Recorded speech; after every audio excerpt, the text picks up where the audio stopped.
Hello, everybody, and welcome back to another episode of the Defining the Dash podcast. We thank you so much for stopping by and hanging out with us again today. As always, I'm Brother Chad Clifton, And I'm Mark Mullins. and we are excited to be back together with you here in studio. Mm-hmm.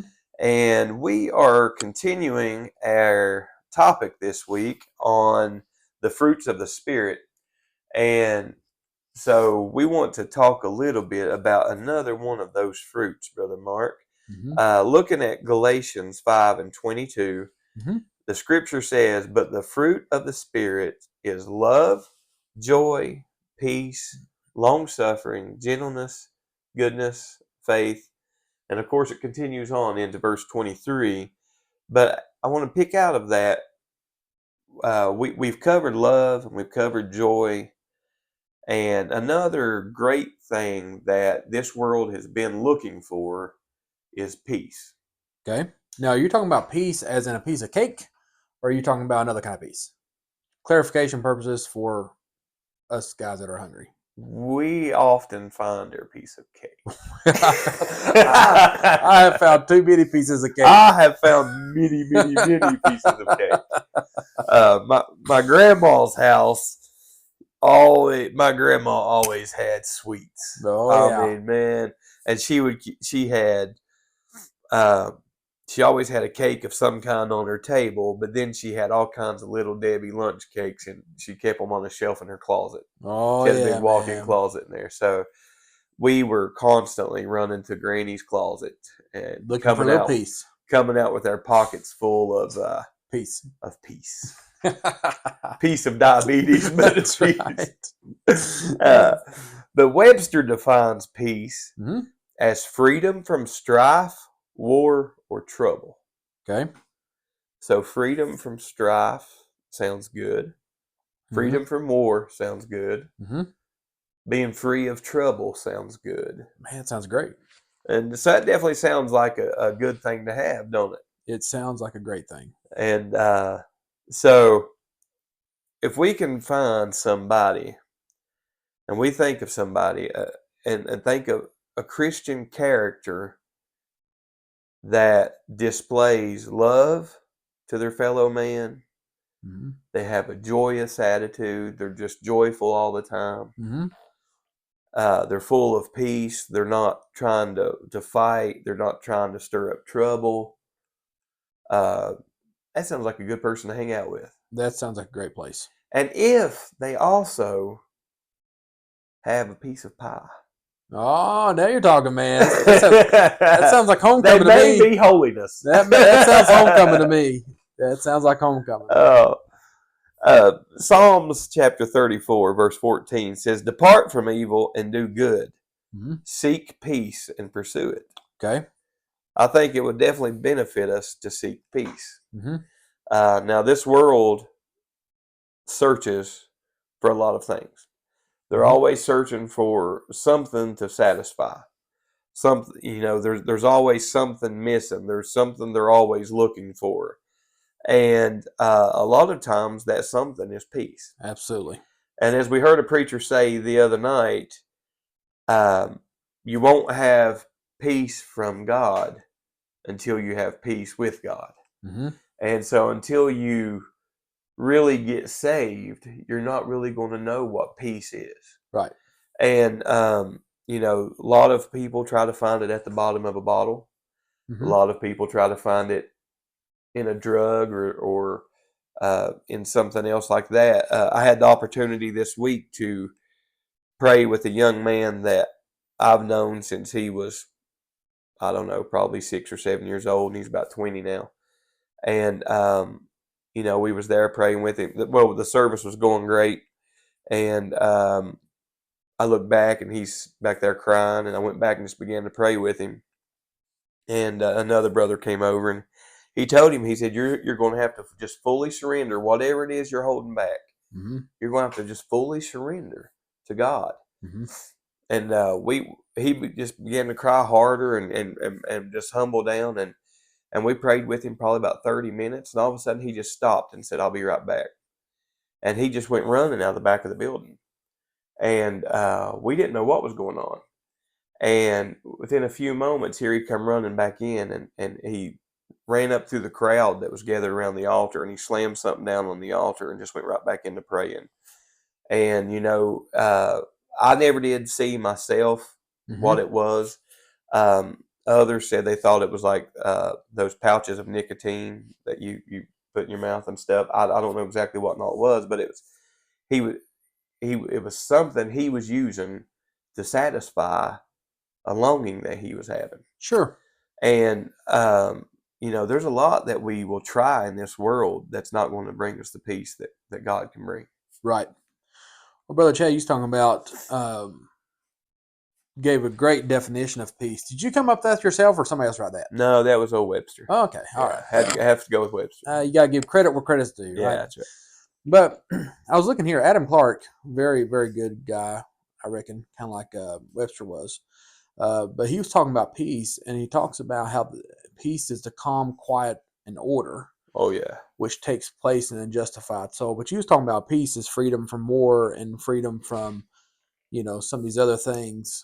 But what peace replaces in the calm, quiet, and order, it replaces the doubts and the fears and the alarms in life. And so you gave a good example of that young man, that was dealing with whatever he was dealing with, whatever his vice was. Yeah. And his vice was causing him to experience troubles and doubts and fears and alarms in life. And, probably one of the things that restricted his peace. Yes. But when he took that vice, that thing that was restricting his peace in his everyday life, and he took it and he gave it to the Prince of Peace, and knelt down before the Prince of Peace, Christ Jesus, and gave him that. Yes. I mean, I wasn't there, but I've seen similar situations in the past, and when people really pray through over something and get beyond something, it does bring a calm, a quiet, and an order in their life that they didn't have before. Yes, sir. It really does.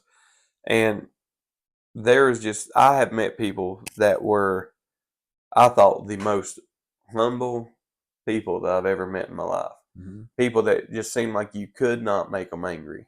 Right. And they would tell you, before I got saved, I was one of the angriest, most hateful people you'd ever met. Oh, yeah?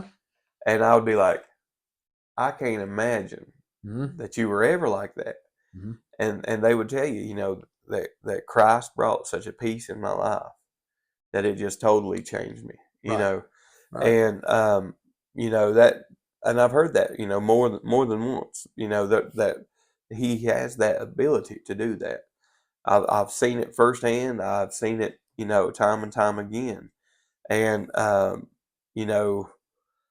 that's not to say, and as a Christian, you're never going to get angry. Sure. I'm also living proof of that. Mm-hmm.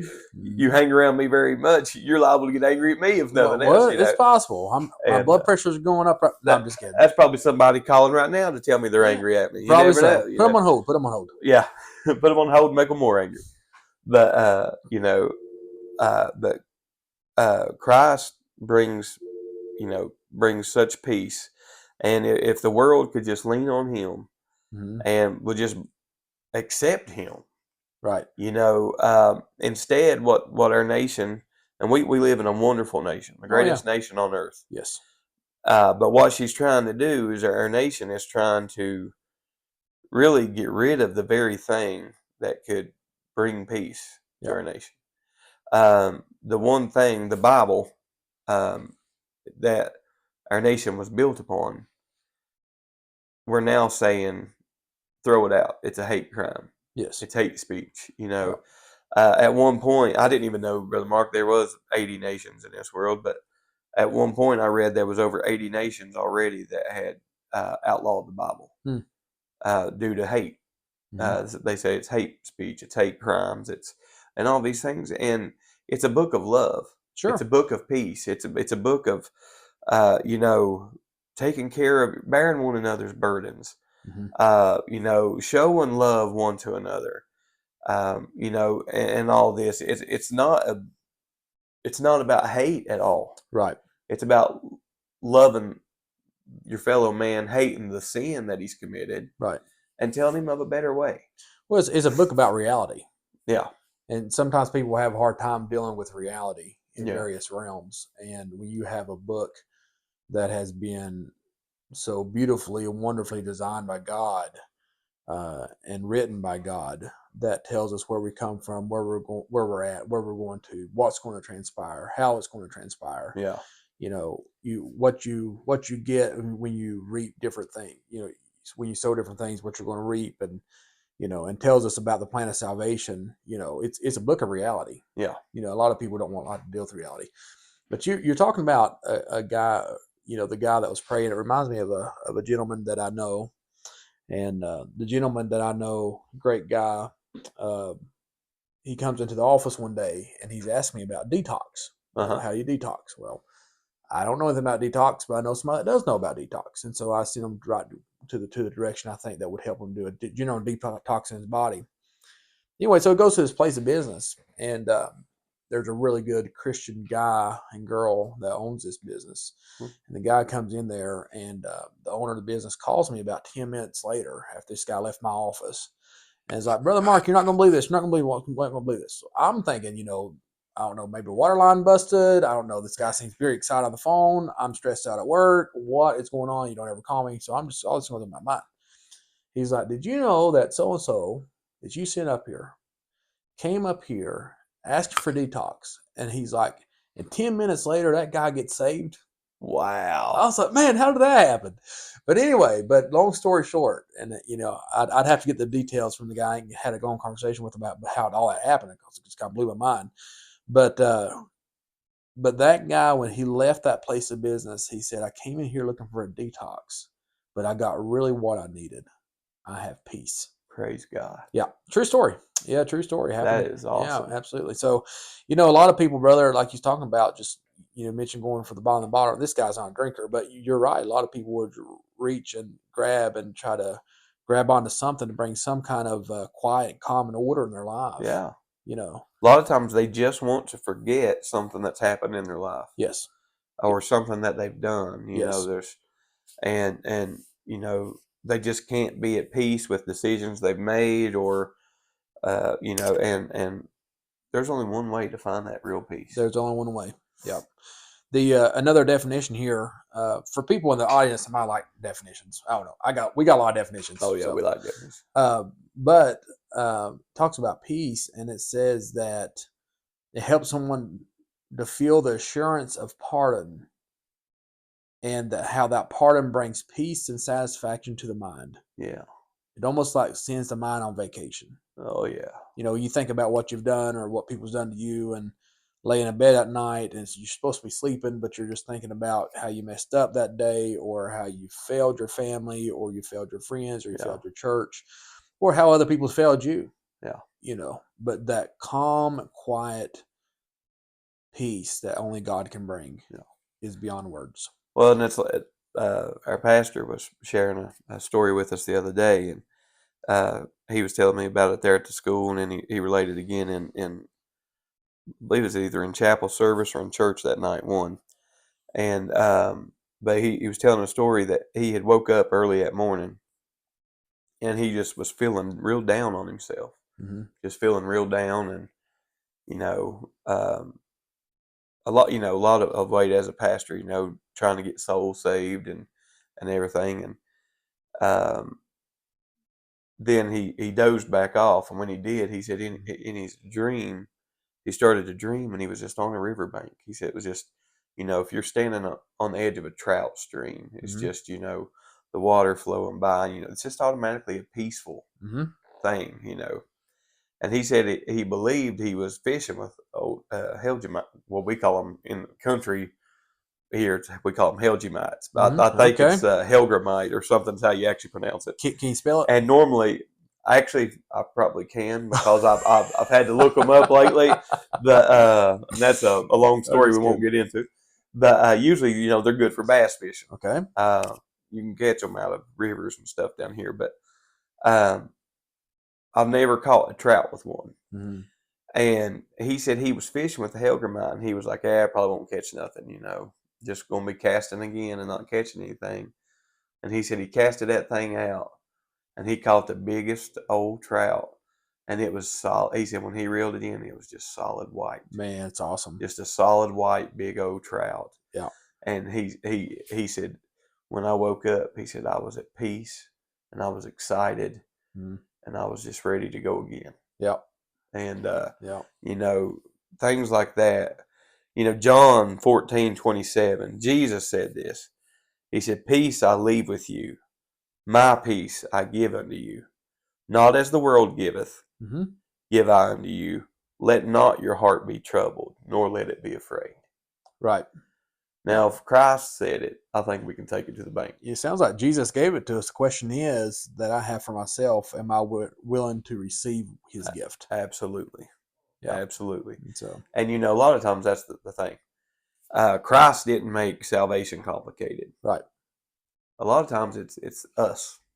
Mhm. It's we people. Um, Either the ones telling others about it or the ones that are there to receive it. Hmm. We're the ones that complicate it. Right. It's not Christ that made it complicated. Right. And so sometimes we just need to go back to the basics. Hmm. We've talked about that before. We just need to go back to the basics and just let God do the work. Absolutely. It's good advice. Good advice. 2 Corinthians 13:11 says, "Finally, brethren, farewell, be perfect, be of good comfort, be of one mind, live in peace, Hmm. and the God of love and peace shall be with you." Man, it's awesome. Yes, sir. Yes, sir. The God of love and peace shall be with you. Yeah. So just as much, according to that, just as much God's love, God's also peace. Yeah, Yeah. absolutely. Man, it's awesome. And just to think about that. Man, it sounds good to me. I'm thinking about getting a piece of cake. Can't go too wrong with some cake now, I tell you. Oh, I no, like that's some right. cake just as much as the next guy. Oh, yeah. Can't have it, but I like it. But you like it, man. I You like it. like your memories. That's right. I'm at peace with my memories. That's right, man. That's right. Hey, we appreciate you all stopping by again and joining us today. Now, we really would appreciate it if you leave us a comment. Hmm. If you would like, if you're watching the video, like it, subscribe it. Right. Subscribe to the channel if you haven't already on YouTube. If you're on any of our other podcasting platforms, be sure to like or follow.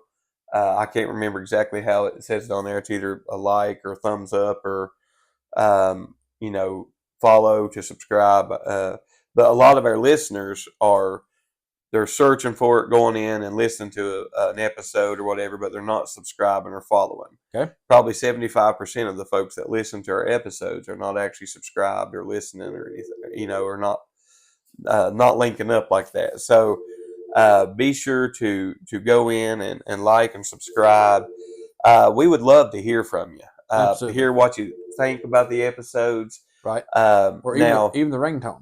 yeah, or you know, the phone that keeps ringing. You know, if you have issues with that, let us know. And you know, we just want to hear from you. Absolutely. And so, Absolutely. you know, reach out to us. You can go through our email at definingthedash@yahoo.com. We have a website, definingthedash.us. Hmm. On there, you can actually go in. You can read a little bit about us. You can listen to the episodes. You can you know, shop for some of our merch that we have on there if you'd like to help the channel out that way. Hmm. You can you know, there's things like that you can do. You can go our Instagram page, which is defining_the_dash on Instagram, and we try to post on there. You can comment or message us on there. Also, you know, comment on the YouTube videos or anything like that.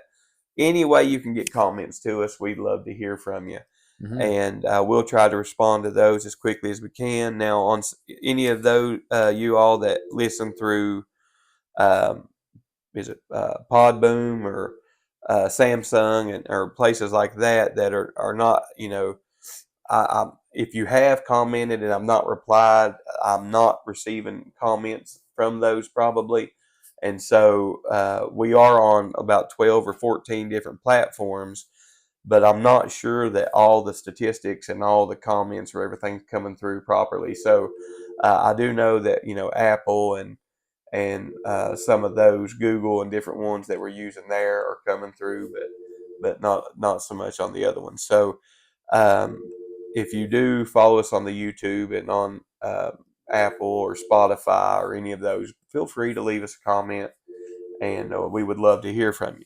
And that's, you know, if there's a topic you'd like for us to discuss, we've had folks email us about topics to discuss. You know, if there's something we're doing and you like, or if there's something we're doing you don't like, or something you would like for us to try, or if you have new ideas for the podcast or anything like that, we would just love to hear from you. If you have a prayer request, we'd love to hear from you. Anything like that, we're all here to be in this together. So be sure to reach out to us and let us hear from you. Yep. We're here to make it count. We're here to make it count. All right. And so thank you so much for listening. Thank you so much for joining us today. And until next week, let's keep on making it count. May God bless you. When I went